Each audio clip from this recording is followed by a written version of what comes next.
আসসালামু আলাইকুম রহমতুল্লাহ। প্রিয় শিক্ষার্থী, তোমরা কেমন আছো? প্রত্যাশা করছি মহান সৃষ্টিকর্তার অশেষ কৃপায় তোমরা সবাই ভালো আছো। আমিও আলহামদুলিল্লাহ তোমাদের দোয়ায় ভালো আছি। প্রিয় শিক্ষার্থী বন্ধুরা, আমি মোহাম্মদ হেলাল, সহকারী শিক্ষক সেন্ট জেভিয়ার্স স্কুল।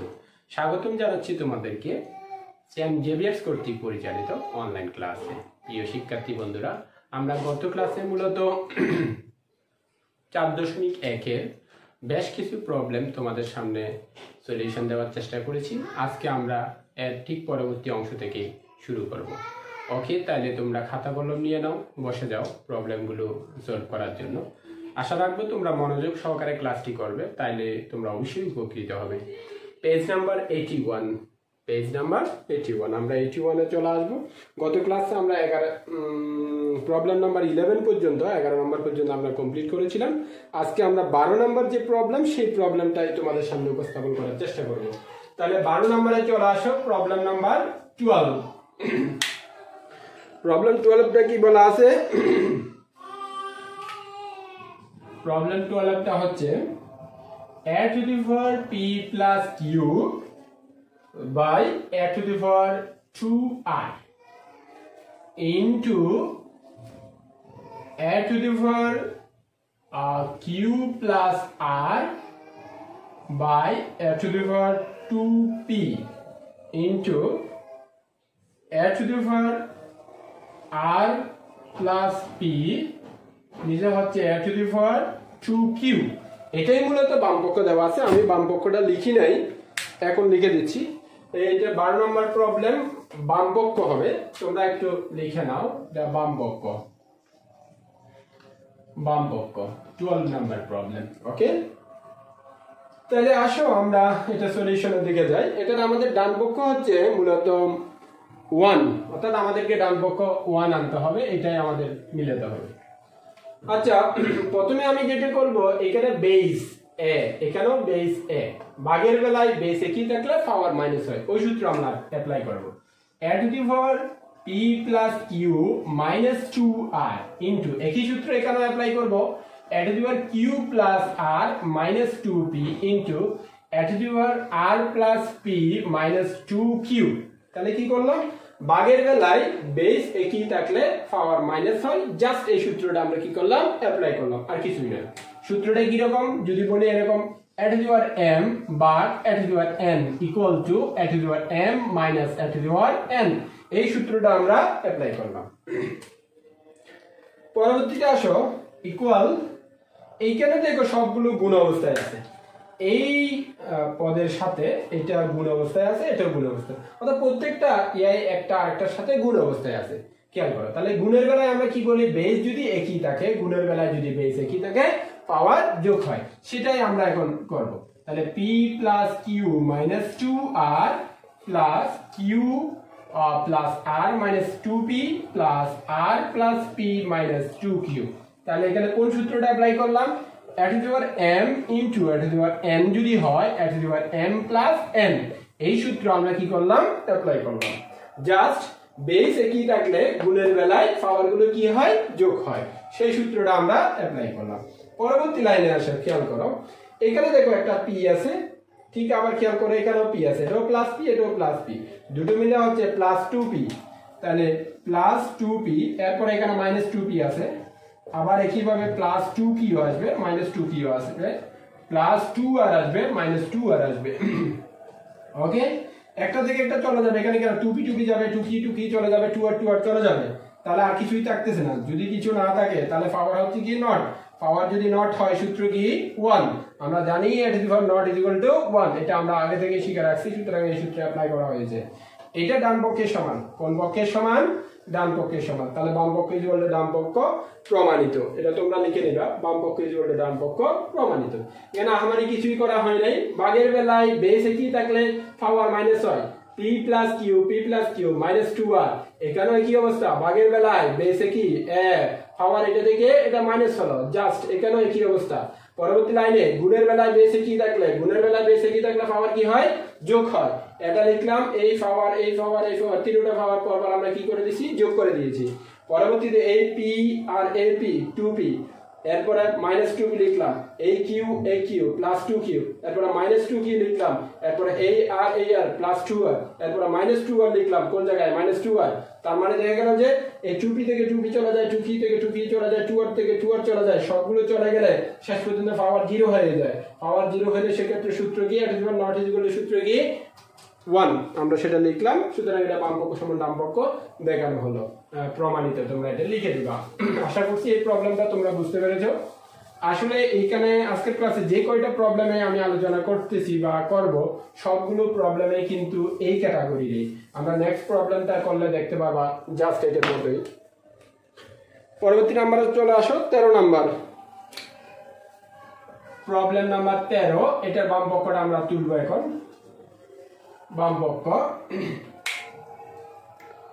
এখানে দেওয়া আছে x to the power a by x to the power b whole to the power 1 by b।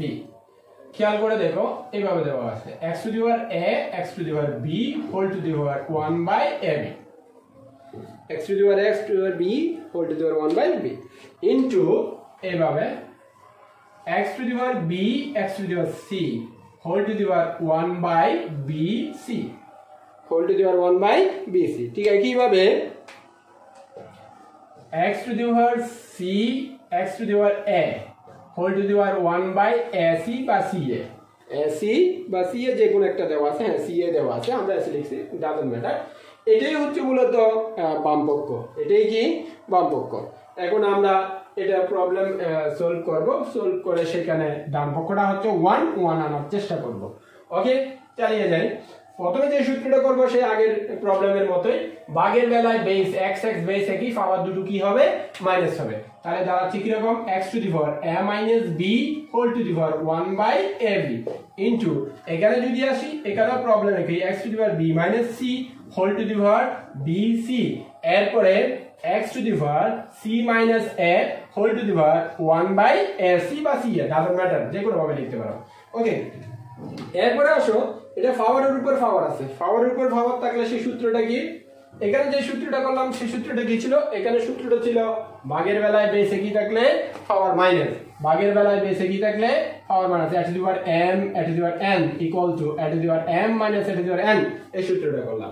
এখন বললাম যে পাওয়ারের উপর পাওয়ার, ab একটা পাওয়ার, এর উপর 1 বাই ab আরেকটা power, a minus b into 1 by ab, এটা যদি আমি ক্যালকুলেশন করি এরকম দাঁড়ায়, খেয়াল করে দেখো, a minus b into 1 by ab, তাহলে জিনিসটা দাঁড়াবে এই ab লব 1 এর সাথে গুণ হয়ে যাবে, a minus b by ab হয়ে যাবে, a minus b by ab হয়ে যাবে। তো এটা কেন এই পাওয়ার পাওয়ার গুণ হচ্ছে, এটা আমরা একটা সূত্র শিখছি, এটা a to the power m a to যদি n হয়, হোল টু দি পাওয়ার যদি n হয়, সেক্ষেত্রে a to the power m n, সেই সূত্র অ্যাপ্লাই করলে এই পাওয়ার এবং এই পাওয়ার দুটোই গুণ হবে, গুণ করলে শেষ পর্যন্ত a minus b by ab এই স্টাইলে হয়ে যাবে। আমরা এখন সেটাই ফলো করব, a to the power a minus b by ab into এখানে যদি করা হয়, এটা আমার সরি x ছিল, x টু দি পাওয়ার এখানে হবে b minus c by bc, এখানেও হবে c minus a by ac। Okay, এইটা বের করো। এরপর আসো, এবার খেয়াল করে দেবো, এই x টু দি পাওয়ার এত x টু দি পাওয়ার এত x টু দি পাওয়ার সবগুলো x এর, অর্থাৎ বেস একই এবং গুণের বেলায় বেস একই গুণের বেলায়, তাহলে বেস একই গুণের বেলায় পাওয়ারগুলো কি হয় যোগ হয়, বেস একই থাকলে গুণের বেলায় পাওয়ারগুলো যোগ হয়, সেই সূত্র অনুযায়ী এটা এরকম হবে a minus b by ab plus b minus c by bc plus c minus a by ac বা ca, যাই বলি এরকম হয়ে যাবে, গুণের বেলায় বেস একই থাকলে পাওয়ার যোগ। তাহলে সেটা সূত্রটা কি, a to the power m into a to the power n equal to a to the power m plus n, এই সূত্র অ্যাপ্লাই করে আমরা করলাম। নেক্সটে চলে আসি, আমরা একটু করে মুছে দিচ্ছি যেহেতু লাইনগুলো দেখাতে হবে আমাদের। এইখানে কি লেখা যায় পরবর্তী লাইনে আমরা লিখতে পারি x টু দি পাওয়ার, এই ভগ্নাংশগুলোতে আমরা লসাগু নিতে পারি, লসাগু নিয়ে নাও a b c হবে, a b c তাহলে হর দিয়ে ভাগ লব দিয়ে গুণ করলে এই এবিসি কে যদি এ হর এবি দিয়ে ভাগ করা হয় এবি এবি কাটা যাবে আর সি থাকবে সি দিয়ে লবকে গুণ লব হচ্ছে a minus B that means দাঁড়াচ্ছে C into a minus B পরবর্তী অংশে দেখো বিসি বিসি কাটা যাবে এ থাকবে দাঁড়াবে a into b minus c plus এখানে হবে এসি এসি কাটা যাবে বি থাকবে b into c minus a হবে এই হচ্ছে মূলত আমরা লসাগুটা করে নিলাম নেক্সট পরবর্তী লাইনে চলে আসো এখানে এ বি সি ঠিক আছে এগুলো জাস্ট গুণ করে দাও AC minus BC plus A B minus AC plus BC minus A B okay আমরা কি করলাম গুণটা কমপ্লিট করে নিলাম আর কিছুই না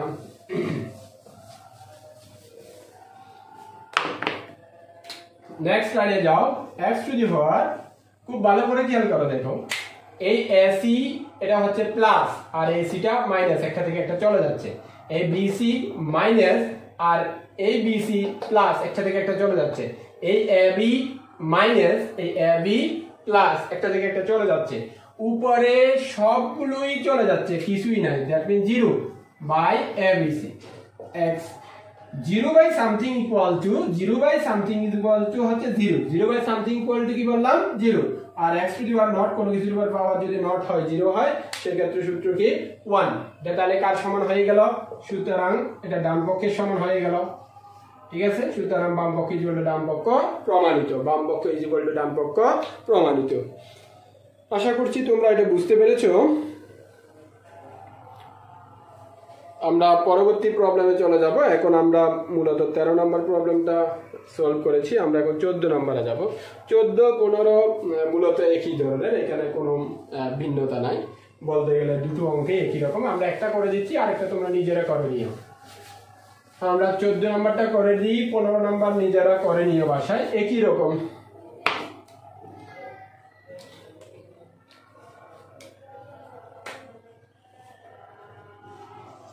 14 নম্বর কি বললো বাম পক্ষ এখানেও x to the power a x to the power b by a plus b এরকমই আছে x to the power a by x to the power b whole to the power a plus b এরপরে into x to the power b x to the power c whole to the power b plus c x to the power c x to the power a whole to the power c plus a এরকমই হবে জানাটা হ্যাঁ বাম পক্ষ এটা আমাদেরকে ডান পক্ষ 1 মিলাতে হবে ডান পক্ষ কি মিলাতে হবে 1 আনতে হবে ডান পক্ষটা চলে আসো আগের মতোই ঠিক আগের মতোই ভাগের বেলায় বেশি কি থাকলে পাওয়ার মাইনাস হবে তাহলে এটা a মাইনাস b দাঁড়াচ্ছে এর উপর পাওয়ার a প্লাস b এখানে কি দাঁড়াচ্ছে এখানেও b মাইনাস c হচ্ছে পাওয়ার হচ্ছে b প্লাস c এখানে দাঁড়াচ্ছে c মাইনাস a এর উপর পাওয়ার হচ্ছে c প্লাস a ওকে ভাগের বেলায় বেশি কি থাকলে পাওয়ার মাইনাস আর বাকিটা হচ্ছে জাস্ট হোলটা লিখে দেওয়া এবার আসো পাওয়ারের উপর পাওয়ার থাকলে তাহলে এটাকে আমরা এভাবে লিখতে পারি a plus b into a minus b একটু সাজিয়ে লিখতাম আর কিছুই না এখানে b প্লাস c টা আগে লিখতেছি ইনটু b মাইনাস c পাওয়ারের উপর পাওয়ার থাকলে পাওয়ার গুণ তা আগে পরে কেন লিখেছি যাতে আমি সূত্র করতে সুবিধা হয় plus b minus b square minus b square পরের লাইনে যাতে লিখতে পারি খুব সহজেই এখানে আসো x to the power c plus a into c minus a ওকে পরবর্তী লাইনে চলে আসো equal x to the power এটা কি লিখতে পারি a square minus b square into এটা কি লিখতে পারি b square minus c square এটা কি লিখতে পারি c square minus a square plus b into minus b এর সূত্র কি a square minus b square সেই সূত্র অ্যাপ্লাই করেছি পরবর্তী লাইনে চলে আসো এইখানে সবগুলোই গুণের সম্পর্ক গুণের বেলায় বেসে কি থাকলে পাওয়ার কি হয় যোগ হয় গুণের বেলায় বেসে কি থাকলে পাওয়ার যোগ হয় আমরা সেই জিনিসটাই করব x to the power a square minus b square plus b square minus c square plus c square minus a square okay okay এতটুকু আমরা করে ফেললাম নেক্সট লাইন আমরা এখানে দেখিয়ে দিচ্ছি মুছতে হবে না এটাতে equal x to the power এখানে দেখো এই a স্কয়ার প্লাস এই a স্কয়ার মাইনাস এই b স্কয়ার মাইনাস এই b স্কয়ার প্লাস এই c square minus c square plus একটা থেকে একটা চলে যাচ্ছে কিছুই নাই কিছুই না দেখলে কি শূন্য কোনো কিছু করে পাওয়ার যদি শূন্য হয় সূত্র কি 1, এটা ডান পক্ষের সমান, এটা কি ডান পক্ষের সমান, সুতরাং বাম পক্ষ ইকুয়াল টু ডান পক্ষ প্রমাণিত, বাম পক্ষ ইকুয়াল ডান পক্ষ প্রমাণিত। 15 নম্বর একটা প্রবলেম আছে, সেখানে এরকম গুণ করা, ভাগের বেলায় বিয়োগ হবে, গুণ করে এইভাবে নর্মালি সূত্রগুলো করলেই মিলে যাবে। তোমরা 15 নম্বরটাও করে নিবা। প্রিয় শিক্ষার্থী বন্ধুরা, তোমরা যদি আজকের ক্লাসের কোনো অংশ বুঝতে না পারো, পরবর্তীতে আমাকে কমেন্টে জানিয়ে দিবে, আমি চেষ্টা করবো পরবর্তীতে তোমাদেরকে সেটা আরও সুন্দরভাবে বা সহজভাবে উপস্থাপন করার জন্য। ততক্ষণ পর্যন্ত তোমরা ভালো থাকো, সুস্থ থাকো, সুন্দর থাকো। আবার দেখা হবে পরবর্তী কোনো ক্লাসে। আসসালামু আলাইকুম।